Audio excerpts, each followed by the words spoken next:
All right, so if you're a private chef, you already know that your job is, well, it's about so much more than just the food, right?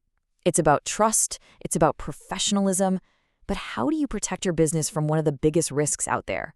That's what we're going to get into. A really practical process for managing property and, protecting your craft. The real moment of risk, it's usually not when the souffle is rising or the guests are oohing and eyeing. Nope. It's in those quiet days after you've packed up your knives and you've gone home.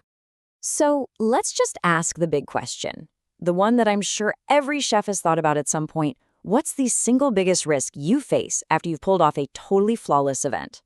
And here it is. It's that vague email or that phone call that comes completely out of the blue, saying there's a scratch, a chip, maybe a missing item, days after you've left. It's so hard to prove and, honestly, even harder to defend against. And that is the exact problem we're going to solve today. Now, a lot of chefs, they think the answer is some kind of legal waiver, right? Like a magic piece of paper. But we really need to completely reframe that idea.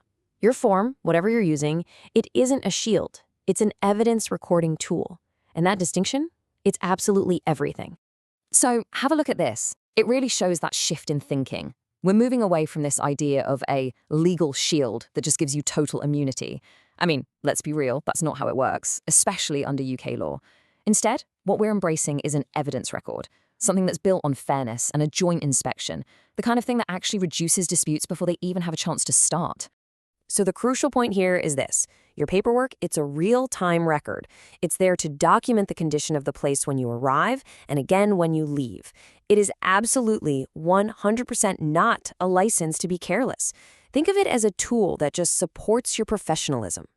Okay, so how do we actually put this into practice? Well, it all starts the second you walk through that client's door. This right here, this is your first and, honestly, most important line of defense. And you don't want this to feel awkward, right, or confrontational. The key is to just frame it as a standard, totally professional part of your process. So, here's a really simple script you can use.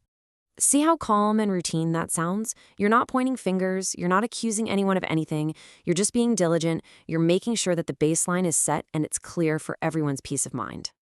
And the process itself? Super simple. It breaks down into just 4 key steps. First, you do a reasonable visual inspection. Second, you look for specific, pre-existing issues. Third, and this is important, record them on your form right away. Don't rely on your memory. And finally, get the client to initial the log. And that's it. Simple. So what exactly are you looking for? Well, it's all the classics. Little chips on the glassware, scratches that are already on the worktops, that wobbly handle on the sauté pan that everyone forgets about. By logging these before you even start cooking, you just remove all the ambiguity for later. Okay, so you've logged the property's condition when you arrived. Great. Now let's talk about the service itself, because this is where your legal duty really kicks in. Now, what's really interesting here is the legal side of things. Under UK law, specifically the Consumer Rights Act 2015, you have a legal duty to do your job with reasonable care and skill. And get this, you simply cannot have a contract term that gets you out of that. So that form we've been talking about, it supports your careful work. It can never, ever replace it. And this is what reasonable care actually looks like in practice. It's the simple stuff, the professional habits. Using heat mats, not dragging heavy pans across the countertop. And crucially, just being honest. If an accident happens, you report it right away. Hiding damage, that just makes your whole process look defensive and, frankly, untrustworthy. Okay, so you've done the arrival check, you've worked with care. Now for the final, super critical step. This is what closes the loop and really protects you from those annoying after-the-fact claims. It's the joint departure review.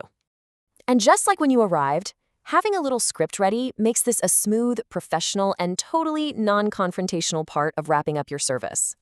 Again, just notice the framing here. It's collaborative. Let's do this together. And it's all about fairness. While we are both here, you're creating this shared moment of agreement before you part ways. It's brilliant. Now, if something did happen, how you record it is absolutely vital. Just look at the difference here. The good entries, they're factual, they're neutral. They just state what happened. The bad ones, they're emotional, they're speculative, they try to assign blame. Remember, your log is for recording facts, not for trying to win an argument. So here's the kicker. If you complete a joint review and that form shows 0 new issues, you've basically flipped the script. The burden of proof now shifts. Any claim made later on can't just be an assumption. The client has to provide clear evidence that the damage happened while you were there and that it somehow couldn't have been spotted when you both looked. That's a huge shift. All right, we've covered a lot of ground here, so let's pull it all together into one simple rulebook. Think of this as the checklist you should run through in your head for every single job. And here it is, your 8-point plan for professional protection. It covers everything from that first arrival inspection all the way to keeping your signed copy and any photos you took. If you can honestly answer yes to all of these at the end of a job, you've just built a really powerful evidence-based defense for your business. And that brings us to the final question, one to really think about. Look at your current process. Are you just kind of hoping a piece of paper will act like some kind of magic shield?